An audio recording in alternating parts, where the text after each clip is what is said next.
നമസ്കാരം. പാലക്കാടൻ ചാനലിലേക്ക് ഒരിക്കൽ കൂടി സ്വാഗതം. കുറച്ച് നല്ല ഗ്യാപ്പായിട്ടുണ്ടല്ലേ ഇങ്ങനെ ഒരു ഇൻട്രോ കിട്ടിയിട്ട്. എന്നാലും ഞാൻ 2 മാസമായി ഇപ്പോൾ ഒരു വീഡിയോ ചെയ്തിട്ട്. അപ്പോൾ ഈ വർഷത്തെ വീഡിയോ എന്നുള്ളത് കുറച്ച് സ്പെഷ്യലായിട്ടുള്ള വീഡിയോ ആണ്. എന്താ പറയാൻ കാരണം എന്ന് വെച്ച് കഴിഞ്ഞാൽ ശിവരാത്രിയുടെ വീഡിയോ. ഞാൻ ശിവരാത്രിയുടെ വീഡിയോ ഇതുവരെ ഞാൻ ഇട്ടിട്ടില്ല. ഇതാദ്യമായിട്ടാണ് ഇത് പറയാൻ കാരണം എന്താ വെച്ച് കഴിഞ്ഞാൽ വളരെ പ്രധാനപ്പെട്ടൊരു ശിവരാത്രി എന്ന് ഇപ്പോൾ ഈ കഴിഞ്ഞതെന്നുള്ളത്. അപ്പോൾ അതിൻ്റെ ഒരു എക്സ്പീരിയൻസ് ഇതും കഴിഞ്ഞ വർഷം കഴിഞ്ഞതും. അപ്പോൾ അതിൻ്റെ ഒരു എക്സ്പീരിയൻസ് നിങ്ങളോട് പങ്കുവെക്കണം തോന്നി. അതുകൊണ്ടാണ് ഇങ്ങനൊരു വീഡിയോ ഞാൻ ചെയ്യുന്നത്. അപ്പോൾ നമുക്ക് നേരെ വീഡിയോയിലോട്ട് പോകാം. ഇപ്രാവശ്യത്തെ ശിവരാത്രി എന്നുള്ളത് നമ്മൾ പൊതുവെ ശിവരാത്രി ആരംഭിക്കുന്നത് എന്നുള്ളത് പൂജകൾ ആരംഭിക്കുന്ന സമയം എന്നുള്ളത് 8 മണിക്കാണ് ആരംഭിക്കുക. 8 മണി മുതലാണ് തുടങ്ങുന്നത്. അപ്പോൾ ഇപ്രാവശ്യത്തെ എന്താ പ്രത്യേകത എന്ന് വെച്ച് കഴിഞ്ഞാൽ TTC കൂടി ഇപ്രാവശ്യം ശിവരാത്രി ദിവസമാണ് ആരംഭിച്ചിരിക്കുന്നത്. അതായത് ഫെബ്രുവരി മാർച്ചിൻ്റെ TTC എന്നുള്ളത്.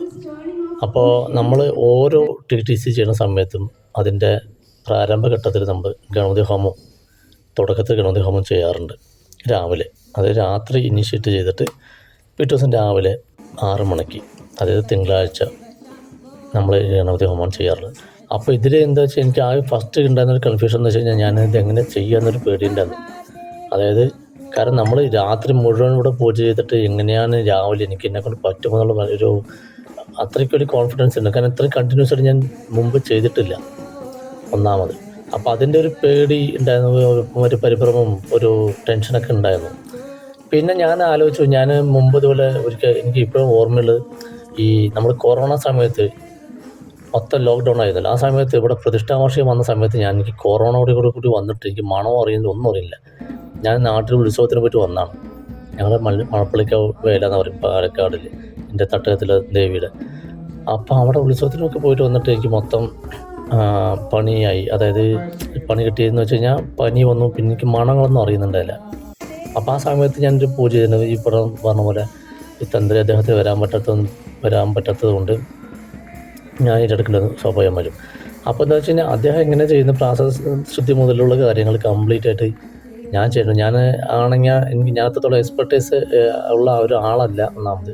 അപ്പോൾ എനിക്ക് കുറച്ചൊരു സമയം എനിക്ക് അതിനു വേണ്ടി എടുക്കേണ്ടി വന്നിട്ടുണ്ടായിരുന്നു. അപ്പോൾ എന്താ വെച്ച് കഴിഞ്ഞാൽ അന്നും ഇതുപോലെ ഫുള്ള് ഒരു റെസ്റ്റ് ഇല്ലാതെ ജോലി ചെയ്തു. കാരണം നമുക്ക് ഇതിൽ പറ്റിയ ആൾക്കാർ ഒന്നാമതില്ല, അസിസ്റ്റൻസ് ഇല്ലായിരുന്നു. അപ്പോൾ ഇവിടെ ആശ്രമത്തിലുള്ള അസിസ്റ്റൻസൊക്കെ വെച്ചിട്ടാണ് ചെയ്തിട്ടുണ്ടായിരുന്നു. അപ്പോൾ അന്ന് ഞാൻ എഴുതിയെടുത്തിട്ടുണ്ട്, ഓക്കെ വീഴുന്ന വരയ്ക്ക് നമുക്ക് നോക്കാം, ഞാൻ എന്നാ വീഴുന്നത് അപ്പോൾ അതുവരേക്ക് നോക്കാം എന്നുള്ളത് മൈൻഡ് അവിടെ ഉണ്ട്.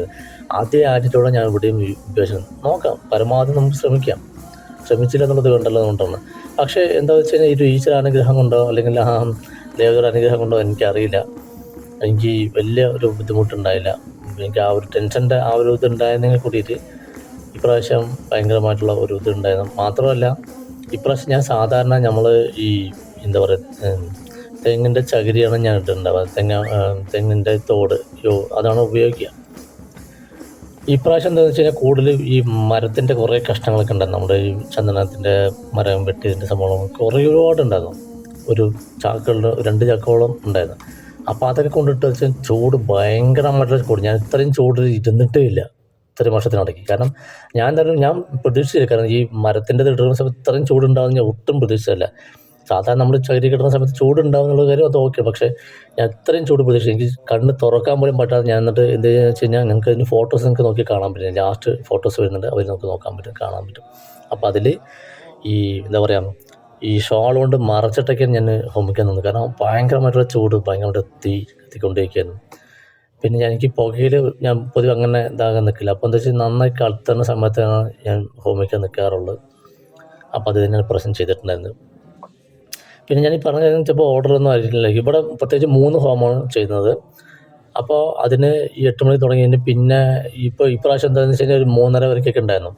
കഴിഞ്ഞ വർഷം 4 മണി വരെയ്ക്ക് ഉണ്ടായിരുന്നു. പക്ഷേ ഇപ്രാവശ്യം 3:30 വരെ. കാരണം എന്താ വെച്ച് കഴിഞ്ഞാൽ ഈ TTC ഒക്കെ തുടങ്ങുന്നതുകൊണ്ടെന്ന് വെച്ച് കഴിഞ്ഞാൽ ഈ പറഞ്ഞ സ്റ്റാഫുകൾ അത് ഫസ്റ്റത്തെ പൂജയോട് കൂടിയിട്ട് ഒരു 10-11 മണിയോട് കൂടി തന്നെ മിക്കവാറും ഈ TTC ജോയിൻ ചെയ്തിട്ട് ആൾക്കാർക്ക് കുറേ പേരൊക്കെ പോയി. എല്ലാവരും പോയി തന്നെ പറയും, സ്റ്റുഡൻസൊക്കെ. അപ്പോൾ അതുപോലെ തന്നെ ടീച്ചേഴ്സ്, കാരണം അവർക്ക് പിറ്റേ ദിവസം രാവിലെ ക്ലാസ് ഉണ്ടല്ലോ. അപ്പോൾ അവർക്ക് വെച്ച് നടക്കില്ല, അതുകൊണ്ട് അവർ പോവുകയുണ്ടായി.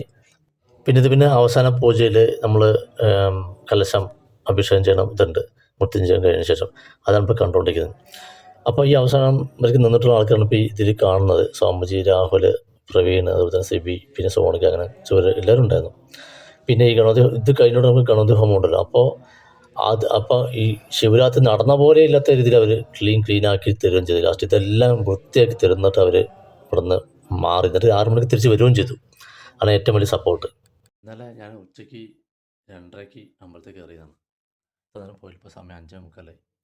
ഇപ്പോൾ ഗണപതി ഹോമമുണ്ട്. 4 മണിക്കാണ് ശിവരാത്രി പൂജ കഴിഞ്ഞത്. അതിനുശേഷം അമ്പലത്തിൽ അഭിഷേകമൊക്കെ കഴിഞ്ഞിട്ട് ഇപ്പോൾ ഗണപതി ഹോമത്തിന് ഇരിക്കാൻ വേണ്ടി പോവാണ്. അത്ര ടയേർഡായിട്ടിരിക്കുന്നത്, വയ്യാതെ. ഓം ഗം ഗണപതേ സ്വാഹ. ഓം ഗം ഗണപതേ സ്വാഹ. ശിവരാത്രി നൈറ്റ് പൂജയെല്ലാം കഴിഞ്ഞിട്ട് രാവിലത്തെ ഗണപതി ഹോമം കഴിഞ്ഞിട്ട് റൂമിലോട്ട് പോവാണ്. പണ്ട് ശിവരാത്രി, കുട്ടിക്കാലത്തെ ശിവരാത്രി എന്ന് വെച്ച് കഴിഞ്ഞാൽ ഓർമ്മ വരുന്നത്, ഞാൻ തേർഡ് ഷോ സിനിമയ്ക്ക് പോകുമായിരുന്നു. അത് പാലക്കാടിലെ പ്രസിദ്ധമായിട്ടുള്ള തിയേറ്ററുകളിൽ, അത് പ്രിയദർശിനി, അരോമ, ന്യൂയോരമ എന്ന് പറഞ്ഞ ഈ 4 തിയേറ്ററും കൊണ്ട് ഒരുമിച്ചുള്ള ഒരു സ്ഥലമുണ്ട്. അവിടെയാണ് നമ്മൾ സിനിമയ്ക്ക് പോവുക. തേർഡ് ഷോ, അതായത് 12:30 ആകുമ്പോഴാണ് സിനിമ ഇടുക. അതൊരു 3 മണി വരെ 3:30 വരെയൊക്കെ ഉണ്ടാവും സിനിമ. അങ്ങനെയാണ് ഉറക്കൊഴിക്കാൻ വേണ്ടി ഈ സിനിമയ്ക്ക് പോകാൻ വേണ്ടിയിട്ടാണ് വെറുതെ കൊടുക്കുന്നത്, വീട്ടിൽ കൂടെ പോകാൻ വേണ്ടിയിട്ട്. പലപ്പോഴും എന്നെ ഉറക്കിയിട്ട് ഇന്ന് സിനിമയ്ക്കൊന്നും പോകുന്നില്ല, ആരും ഇല്ല എന്നൊക്കെ പറഞ്ഞിട്ട് എന്നെ ഉറക്കിയിട്ട് ഇവർ സിനിമയ്ക്കൊക്കെ പോകാറുണ്ട്. ചേച്ചിമാർക്ക് അങ്ങനെ സിനിമയ്ക്ക് പോകാൻ. അതുപോലെ തന്നെ ചെയ്യുന്ന പണ്ട് ഈ സോമവാര വ്രതം, ഏകാദശി വ്രതമൊക്കെ ഇരിക്കും. എന്താണെന്ന് വെച്ച് കഴിഞ്ഞാൽ വേറെ ഒന്നുമില്ല, പലഹാരം കഴിക്കാൻ വേണ്ടിയിട്ട്. കാരണം എപ്പോഴും ചോറായിരിക്കും ഉണ്ടാവുക വീട്ടിലൊക്കെ. പണ്ട് ദാരിദ്ര്യം മറ്റൊക്കെ ആയിരുന്നു. അപ്പോൾ ആ സമയത്ത് പലഹാരം കിട്ടാൻ വേണ്ടിയിട്ട് ഗോതമ്പ് കൊണ്ട് സംഭവമൊക്കെ നമ്മൾ വളരെ അപൂർവം മാത്രമേ ഉപയോഗിക്കുള്ളൂ. അപ്പോൾ അതിന് വേണ്ടിയിട്ട് വ്രതം എടുക്കും വീടുകൾ. അപ്പോൾ ഇവർക്ക് സെപ്പറേറ്റ് ഭക്ഷണമായിരിക്കും ഉണ്ടാവുക വ്രതം എടുക്കുന്നവർക്ക്. നിങ്ങൾക്കെല്ലാവർക്കും ഈ വീഡിയോ ഇഷ്ടപ്പെട്ടു എന്ന് വിചാരിക്കുന്നു. വീണ്ടും കാണുന്നവയ്ക്ക് നിങ്ങളുടെ സ്വന്തം അനന്തകൃഷ്ണൻ വിശ്വനാഥൻ, ഒരു സാധാരണ പാലക്കാടുകാരൻ.